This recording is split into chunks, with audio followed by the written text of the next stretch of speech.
Hey guys, welcome on my study Dost YouTube channel. कैसे आप सब लोग? आई होप आप सब लोग ठीक होंगे। सो फ्रेंड्स, अभी इस वीडियो में हम बात करेंगे बूस्टर सीरीज़ पार्ट 6। और हो सकता है वॉइस में थोड़ा सा आपको प्रॉब्लम हो, क्योंकि आज तबीयत थोड़ी सी डाउन ही है अभी भी।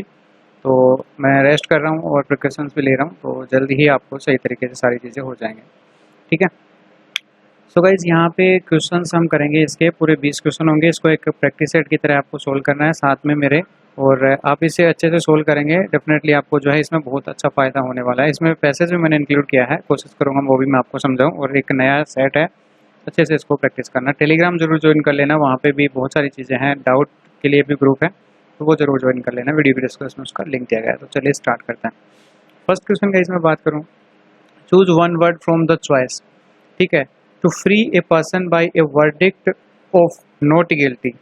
ठीक है, यानी कि एक व्यक्ति को हमें क्या करना है, वर्डिक्ट का मतलब होता है रिहा करना है, नॉट गिल्टी जो गिल्टी नहीं है। ठीक है, तो आप उसे बाइज्जत बरी कर रहे हैं। आप अगर मैं बोलना चाहूँ आपको, तो इस तरह से आप समझ सकते हैं। तो उसको क्या बोलेंगे?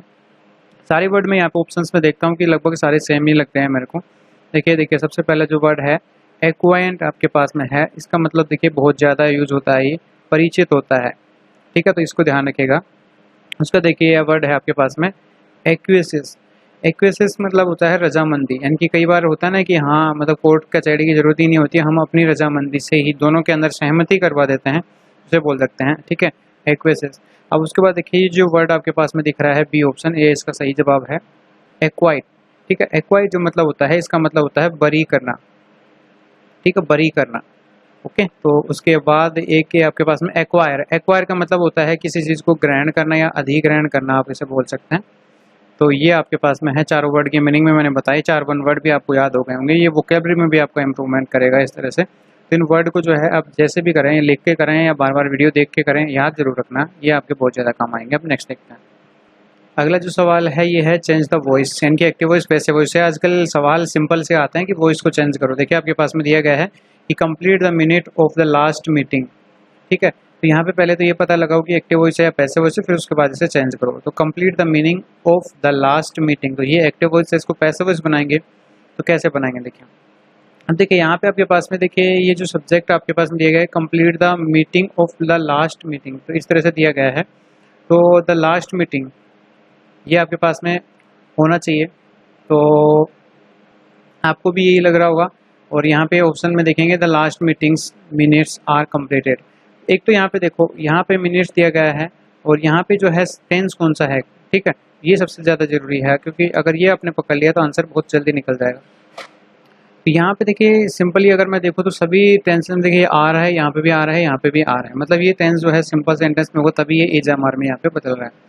ओके, तो यहाँ पे तो हम देख लेते हैं दो तरीके से किया गया है। द कंप्लीट मिनट, अब देखिए ये जो कंप्लीट है ये वर्ब है, इसको सब्जेक्ट के रूप में तो नहीं लिखेगा, तो ये भी नहीं हो सकता। और देखिए एक आपके पास में है कि minute of the last meeting. ठीक है, तो यहाँ से यहाँ तक का देखिए, मैं इसको एक बार इरेज करके आपको अच्छे से दिखाता हूँ।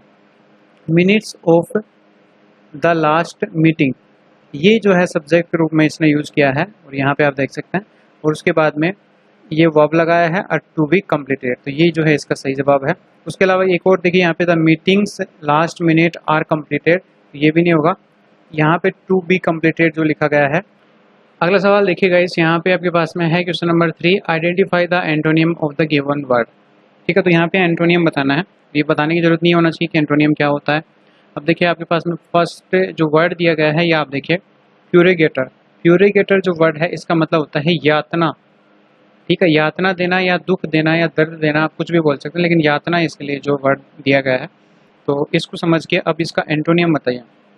एक तो आप ये समझिए कि एक तो आप किसी को यातना दे रहे हैं, तो इसका जस्ट अपोजिट क्या हो सकता है, ये देखिए। सबसे पहला वर्ड यहाँ पर रिवॉर्ड दिया गया है। रिवॉर्ड का मतलब होता है इनाम देना। ठीक है, तो इनाम देना मतलब आप उसे प्रोत्साहित कर रहे हैं, एक किसी को यातना दे रहे हैं, तो इसका जो है एंटोनियम पूछा था, ये इसका सही हो जाएगा। कैलेस्टियल आपके पास में वर्ड है, इसका मतलब होता है आकाशीय पिंड। ठीक है, या आप इसे आकाशीय बोल सकते हैं।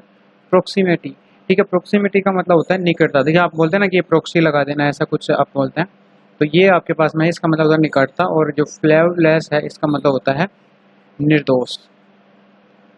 ठीक है, तो ये आपके पास में वर्ड थे, इसका मीनिंग मैंने बताया। Identify the synonym of the given word, इसका देखिए आपके पास में ईगरी आपके पास में वर्ड है।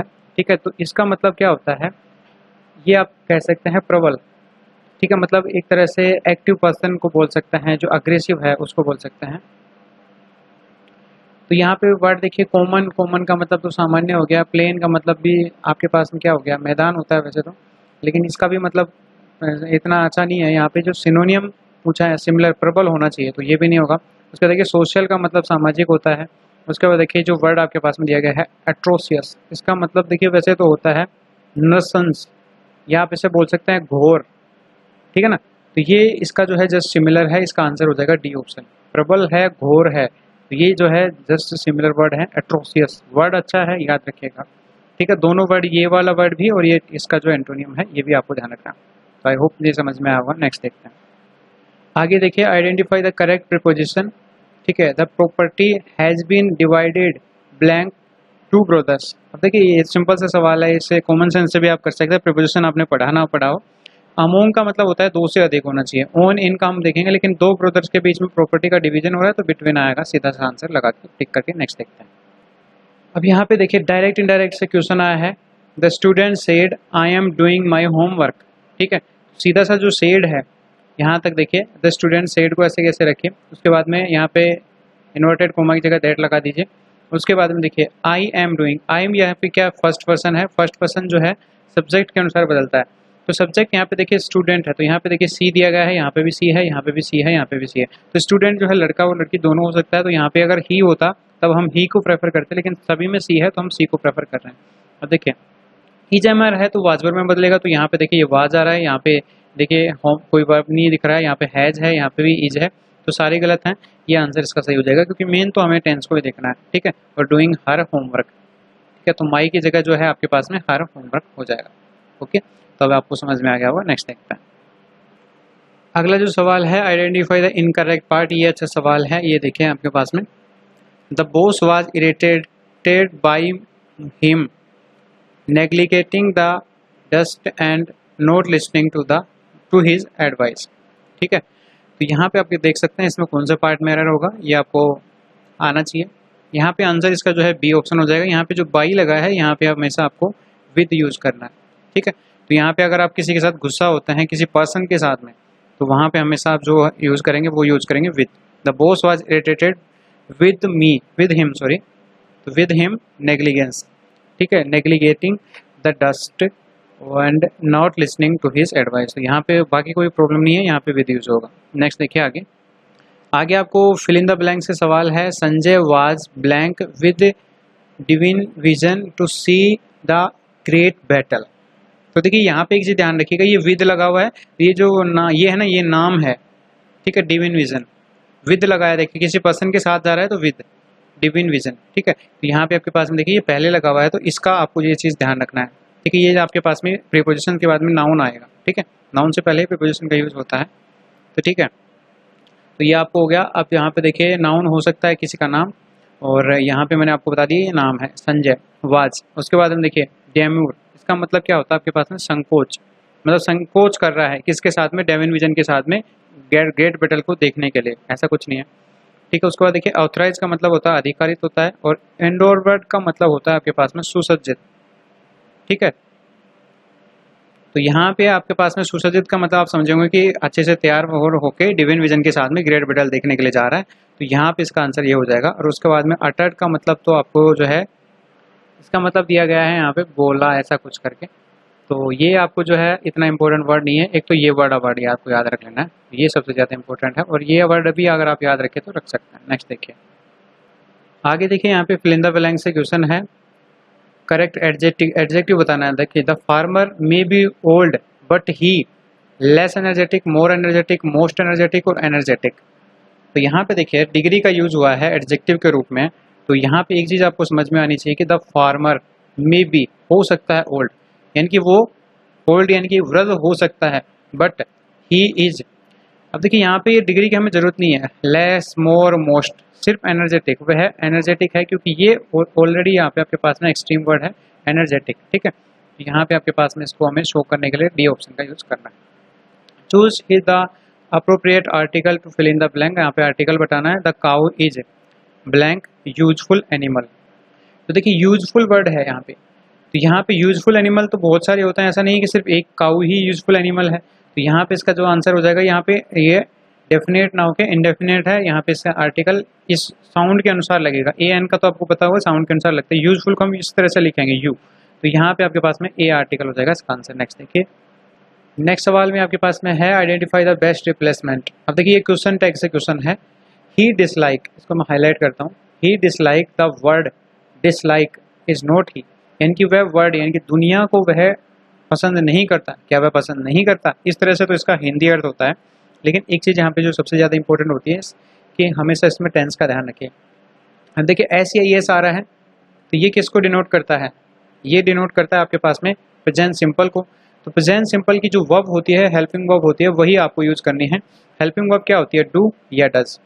तो यहाँ पे बस आप जब भी क्वेश्चन टैग बनाएंगे तो हम इसमें जो है डू या डज का यूज़ करेंगे। तो देखिए यहाँ पे डज नॉट ही इसका जो है सही आंसर हो जाएगा, इज नॉट ही को नहीं करेंगे, बस इतना ध्यान रख लीजिएगा। पहले वाले सेंटेंस में जो आंसर है क्वेश्चन टैग में आगे भी वही यूज़ होगा। नेक्स्ट देखिए फिर, choose the appropriate article to the fill in the blank. Yesterday he stayed in blank hostel. अब देखिए आर्टिकल यहाँ पे बताना है, तो देखिए हॉस्टल का यहाँ पे कोई ऐसा नहीं कि पर्टिकुलर नाम है या फिर ऐसा कोई हॉस्टल हो जो विशेष हो, तो यहाँ पे डेफिनेट तो हो नहीं सकता, इनडेफिनेट होगा। तो यहाँ पे ए या एन में से आएगा, हॉस्टल को हम इस तरह से लिखेंगे, ठीक है। तो ये आपके पास में जो साउंड आ रहा है ये किसका है, कॉन्सोनेंट का है।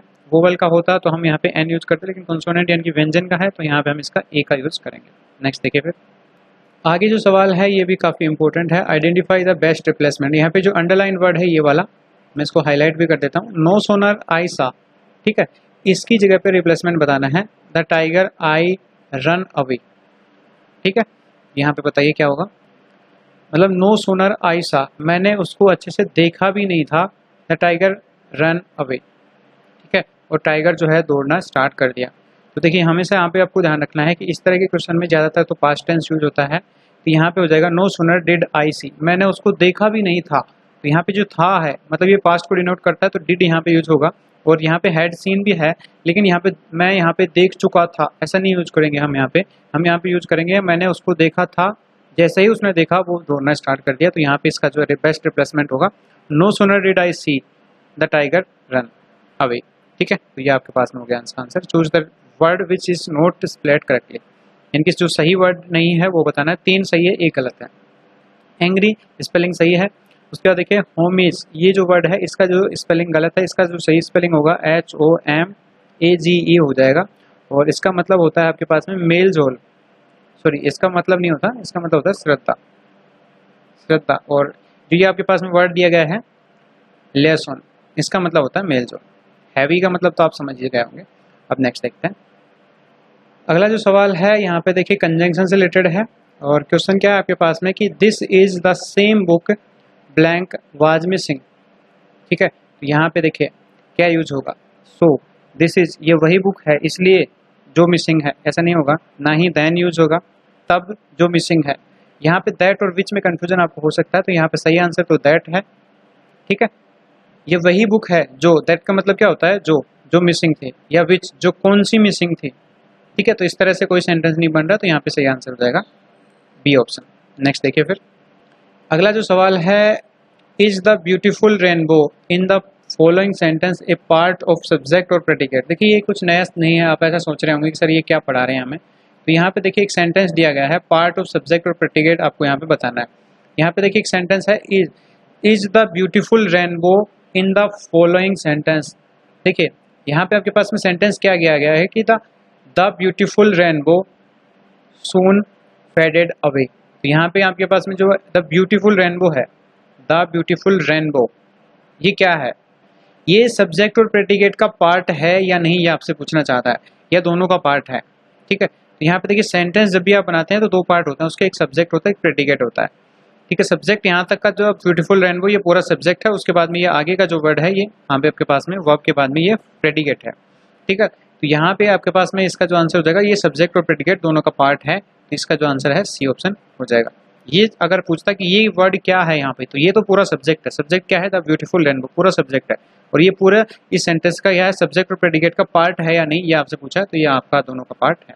ये पार्ट ऑफ सब्जेक्ट और प्रेडिकेट, तो यस ये सब्जेक्ट और प्रेडिकेट दोनों का पार्ट है। नेक्स्ट देखिए फिर, आगे कुछ नहीं है, बस अभी आपको जो है पैसेज है इसको जो है पढ़ना है और यहाँ पे आंसर देना है 17 से 20 क्वेश्चन का।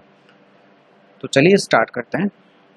देखिए गाइस, पैसेज सोल्व करने के लिए एक चीज़ का ध्यान हमेशा रखा करो कि आपको जो है ब्रीफ रीडिंग करना है। सारा जो है आपको वहाँ पे पूरा मीनिंग अगर समझ नहीं आ रहा है तो ऐसा नहीं कि इसका मीनिंग क्या होगा, मैंने पढ़ा था, ऐसा टाइम वेस्ट नहीं करना है। बस सिंपली रीडिंग करो, हल्का सा यहाँ पे नॉलेज लो कि यहाँ पे कहानी क्या चल रही है। ठीक है। At first sight silence would seem to be the essence of non communication.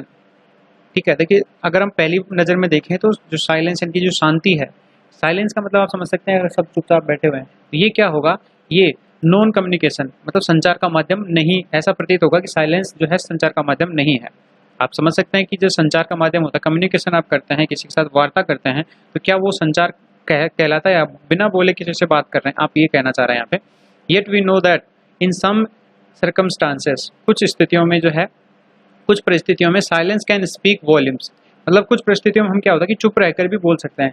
जैसे कि हम क्या करते हैं कि साइंस में बता देते हैं, आंखों में देख के ही कुछ समझ जाते हैं कि यार ये क्या बोलना चाह रहा है और ये मुझे ये नहीं बोलना था, इस तरह से ये बोलना चाह रहा है। It is also a potent tool in A communication tool box.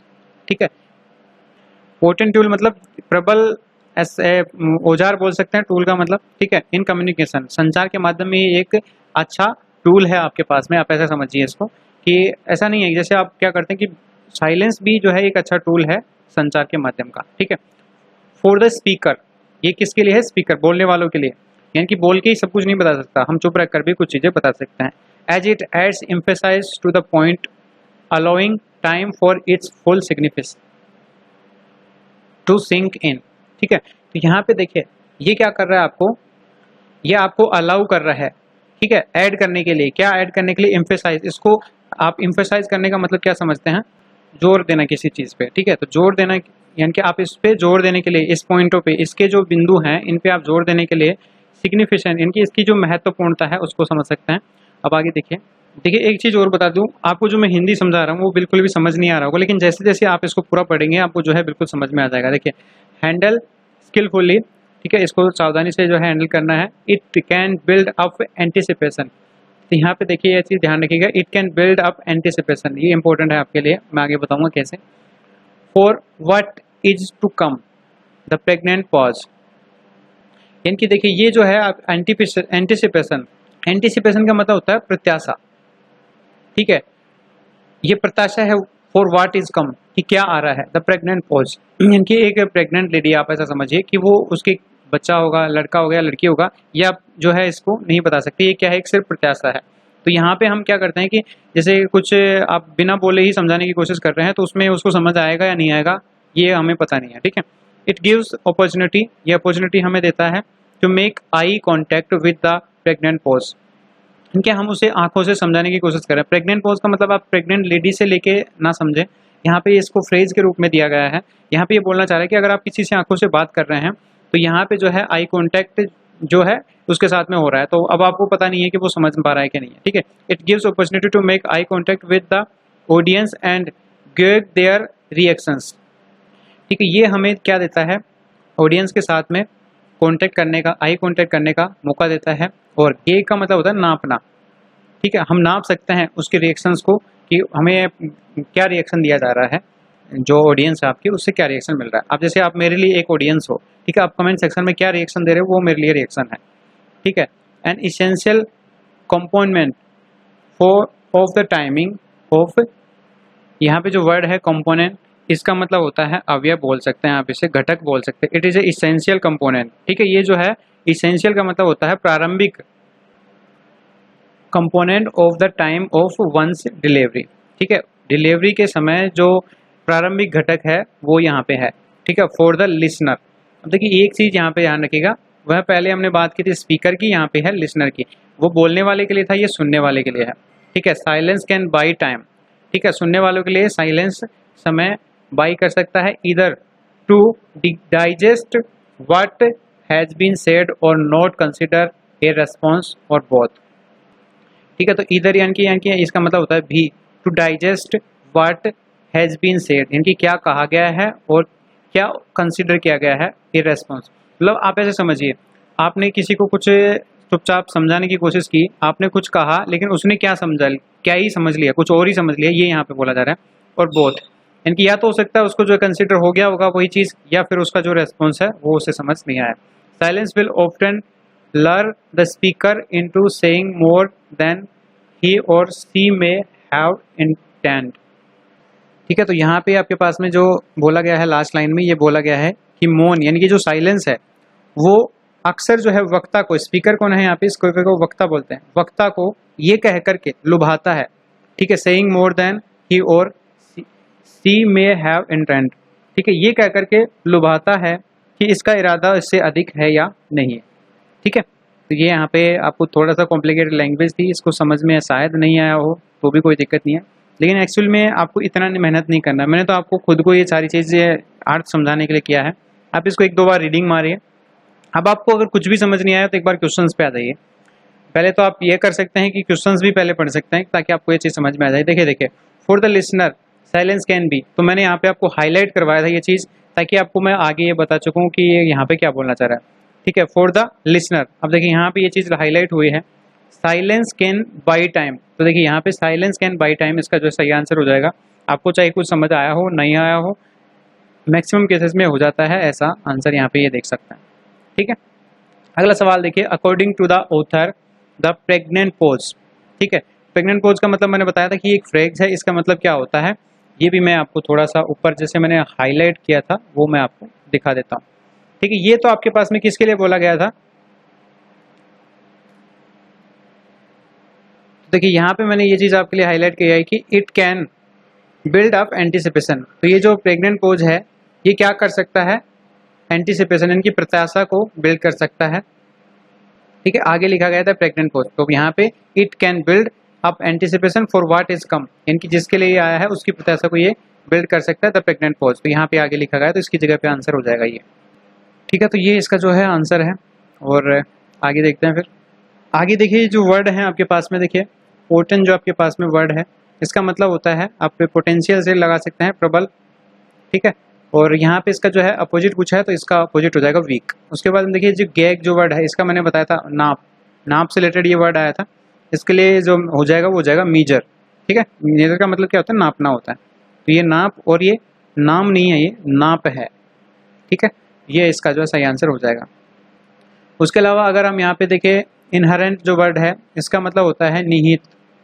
और उसके अलावा कुछ अच्छे वर्ड अगर हम देखें तो ये सारी चीज़ें तो आप अच्छे से खुद ही समझ सकते हैं। गेदर नॉलेज, इनकी जानकारी इकट्ठा करना, इन्फॉर्मेशन को शेयर करना, मेक स्टेटमेंट, इनकी स्टेटमेंट का मतलब होता है बयान देना या बयान करना।